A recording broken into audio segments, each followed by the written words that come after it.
What exactly is this? Okay, so basically analytics is understanding your data. Okay, if you look at data created on the planet, 90% of all data created on the planet has been created in the last 2 years. Okay, so organizations are now looking at ways of how they can tap into this data to make sense of this data and provide insight into business decisions.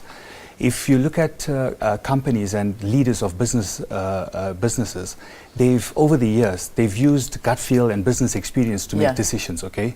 We are moving from an era of gut feel and business experience to now tapping into data as well and looking at how do we actually now see trends, spot trends, and then make decisions based on what the data is telling us.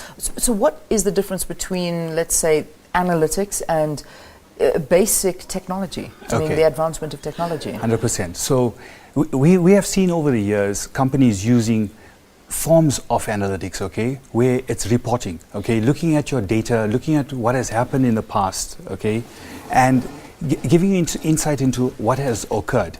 Now, moving into an analytics era, we're looking at the predictive capabilities of the data. Okay, looking at trends in the data to predict certain things.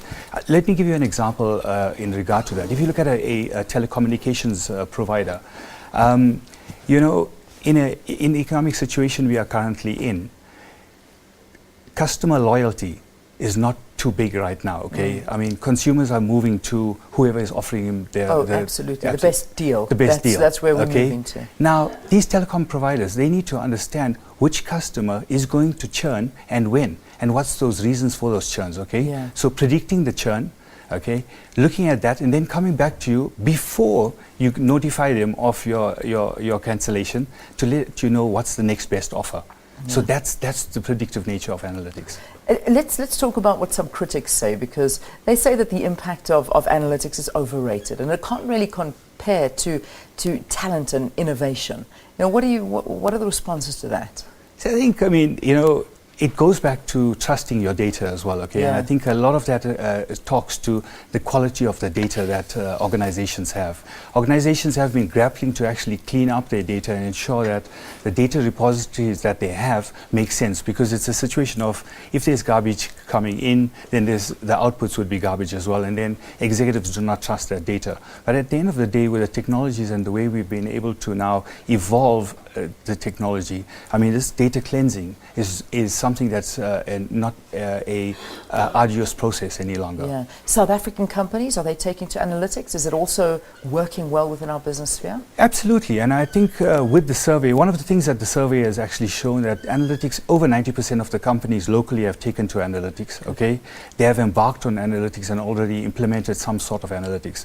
The thing with what the local survey is showing us is that if you look at the tools, okay, that they are using for analytics, it's still spreadsheet-based tools, okay? So they have really not modernized and moved forward to the advanced analytics techniques, etc., that our global counterparts are actually embarking on.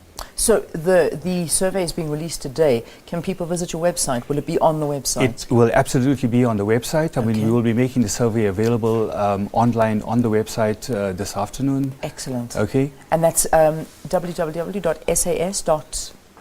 Okay, and you will revert to the South African website, yes. Excellent. So go to sas.com if you're interested in analytics and how South African business is taking to analytics and how it's working for South African businesses. That's where you go and visit. Thank you so much for joining us here on the program. Desan Naidoo is the MD of SAS.